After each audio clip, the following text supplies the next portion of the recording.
Voice of south நேயர்களுக்கு வணக்கம். இந்த நேர்காணலில் நாம் சந்திக்கிருப்பவர் திமுக செய்தி தொடர்பு துணை செயலாளரும் வழக்கறிஞருமான திரு சரவணன் அவர்கள். வணக்கம் சார். வணக்கம். முதலமைச்சர் மு க ஸ்டாலின் நேற்று நீட்டுக்கு எதிரான ஒரு தீர்மானத்தை நிறைவேற்றி மீண்டும் அனுப்பியிருக்கீங்க. இப்போ அது என்ன நிலைப்பாட்டில் எடுக்கப்படும்? தொடர்ந்து ஒரு கனத்த மௌனத்தை பிஜேபி அரசு முன்வைக்கிறத பார்க்க முடியுது. ராகுல் காந்தியினுடைய மைக் ஆஃப் பண்ணுறாங்க, கார்கேனுடைய மைக் ஆஃப் பண்ணுறாங்க. நீட் விவகாரத்தை குறித்து நாங்கள் நடவடிக்கை மேற்கொண்டுட்டு இருக்கோம், அதனால் நாங்கள் நாடாளுமன்றத்தில் பேச போகிறதில்ல அப்படின்றது அவங்களுடைய வாதமாக இருக்குது. நீங்கள் எப்படி அதை பார்க்குறீங்க? பாஜகவை பொறுத்தவரை நீட் எப்படி அவர்களுக்கு ஒரு மிகப்பெரிய பிரச்சனையை கிளப்ப போகிறது, மிகப்பெரிய ஒரு ப்ராப்ளமேட்டிக் ஸ்கீமாக இருக்க போகிறது அப்படின்றதை அறிந்து கொண்டு இருக்கிறார்கள். ஏன்னா இதுக்கு முன்னாடி என்ன வீரவசனம் பேசுனாங்கன்னு எல்லாருக்கும் தெரியும். என் உயிரே போனாலும் நீட் இருக்கும் அப்படின்னு பேசியவர் திரு அண்ணாமலை அவர்கள்.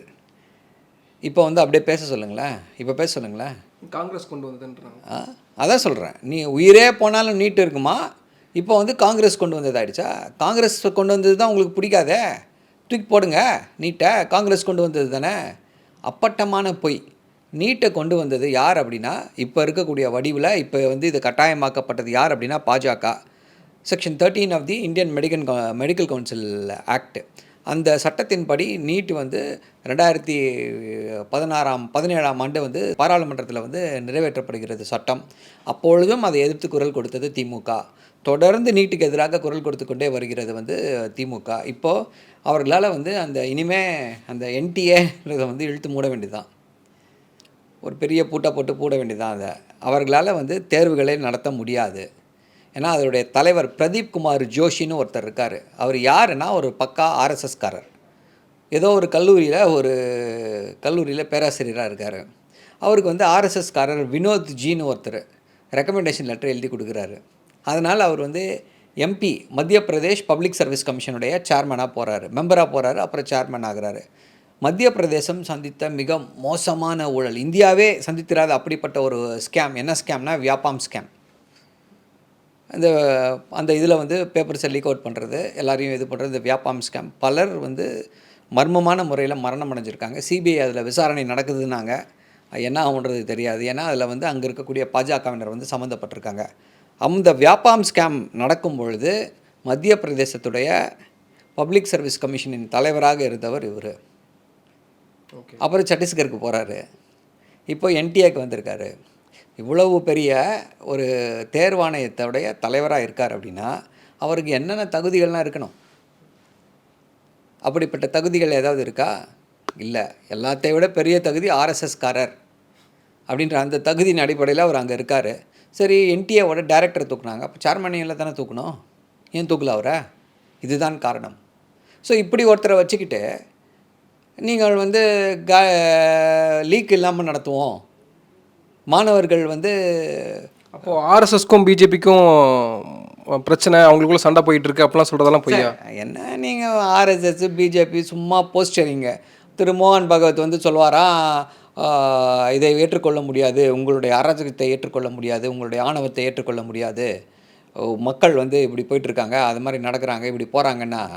ஏன் இதுக்கு முன்னாடி எங்கே போச்சு? அதுக்கு முன்னாடி பேப்பரே படிக்கலையாமா அவர் திரு மோகன் பகவத்? இப்போ தான் பேப்பர் படிக்கிறாரா? என்ன ட்ராமா பண்ணிகிட்ருக்காங்க? மக்களை ஏமாற்றக்கூடிய ட்ராமா. மக்கள் தெளிவாக இருக்காங்க என்ன செய்ய வேண்டும், பாஜக என்ன செய்யும், என்ன செய்யாது, என்ன எவ்வளோ திறமை பாஜகவிற்கு இருக்குது. அப்படி பாஜகவுடைய திறமை பல்லிழித்து கொண்டு இருக்கிறது. பார்த்திங்கன்னா ஆட்சி பொறுப்பேற்ற உடனே ட்ரெயின் ஆக்சிடெண்ட்டு, அங்கே டெல்லியில் கூரை இடிந்து விழுது, T1 கூரை இடிந்து விழுது. இப்போ இன்றைக்கி ராஜ்கோட்டில் ராஜ்கோட் விமான நிலையத்துடைய கூரை இடிந்து விழுகிறது. பாலங்கள் பீகாரில் 5 பாலங்கள் கட்டி கொண்டு இருக்கக்கூடிய பாலங்கள் இடிந்து விழுந்துடுச்சு.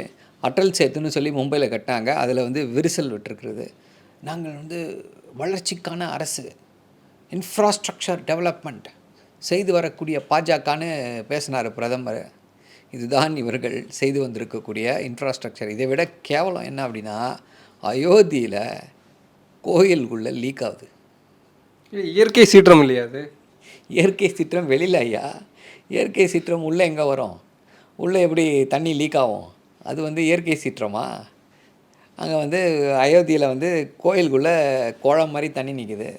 தமிழ்நாட்டெல்லாம் பார்த்தீங்கன்னா கோயிலுக்கு வெளியில் குளம் இருக்கும், குளத்துல தண்ணி இருக்கும். இங்கே வந்து அயோத்தியில் வந்து கோயிலுக்குள்ளேயே குளம் மாதிரி தண்ணி தேங்கி நிற்கிது. இதுதான் இவர்கள் வந்து கட்டிட இன்ஃப்ராஸ்ட்ரக்சர் டெவலப்மெண்ட்டுடைய கதி. இதிலிருந்தே இவர்கள் எவ்வளவு திறமையானவர்கள் என்பது எல்லாருக்குமே வந்து தெரிந்து விட்டது. இப்படிப்பட்ட திறமையானவர்கள்கிட்ட வந்து மாணவர்களுடைய எதிர்காலத்தை கொடுத்தா எப்படி என்ற கேள்வி எழுகிறது. இப்போ நான் என்ன ஃபீல் பண்ணுறேன்னா, இவங்களுக்கு என்ன பண்ணுறதுன்னு தெரியலன்னு நான் ஃபீல் பண்ணுறேன். அப்போது இந்தியா கூட்டணியினுடைய அவங்களுடைய செயல்பாடுகள் என்னவா இருக்க போகுது அப்படின்ற ஒரு கேள்வியாக இருக்குல்ல. இப்போ இந்தியா கூட்டணியோட செயல்பாடுகள் வந்து ப்ரூட்டலாக we have to expose BJP. இது வரைக்கும் என்ன அப்படின்னா, பாஜக வந்து எது செய்தாலும் அது வந்து சிறப்பாக இருக்கும் அப்படின்னு சொல்லி ஒரு மாய பிம்பம் கட்டமைக்கப்பட்டிருந்தது.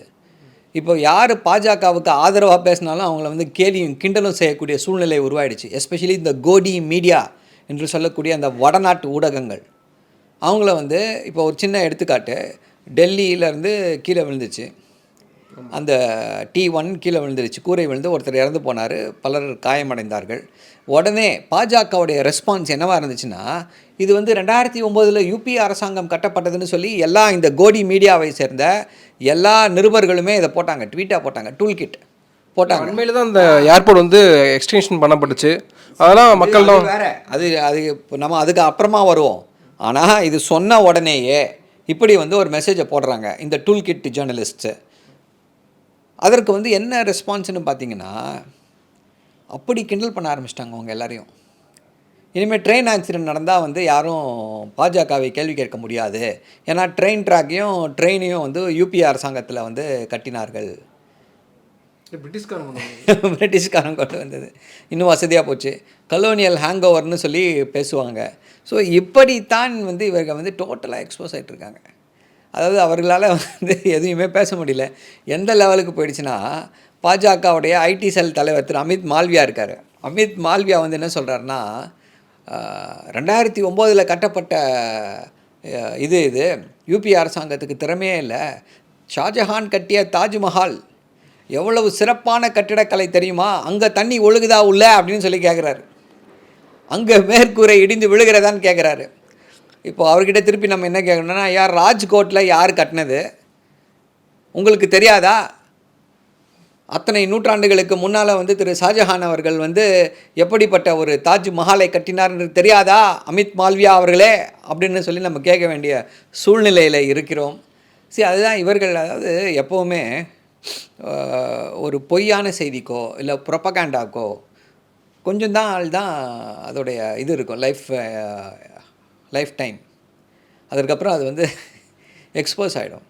நீங்கள் வந்து ஒரு 50% வேலை செஞ்சுட்டு 50% ஒரு எக்ஸாஜரேஷன் பண்ணிங்கன்னா பரவாயில்ல, 10% வேலை செஞ்சுட்டு 90% வெறும் எக்ஸாஜரேஷனே பண்ணிகிட்டு இருந்தீங்கன்னா என்ன ஆகும்?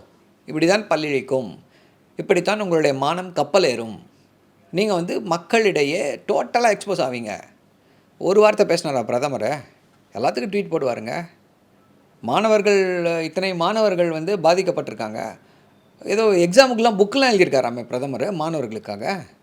மன் கி பாத்னு வந்து எக்ஸாம் பே சர்ச்சா என்னெல்லாமோ சொல்கிறாங்க, எக்ஸாமுக்காக பேசுகிறாராம். இப்போ இந்த எக்ஸாமுக்காக பேச சொல்லுங்களேன். ஒரு ட்வீட் போட்டாரா? ரயில் விபத்தில் இறந்து போனாங்க, ஒரு ட்வீட் போட்டாரா? போர்ச்சுகலில் இப்போ இல்லை 2015 16 போர்ச்சுகலில் வந்து காட்டுத்தீயால் மக்கள் இறந்து போனார்கள்.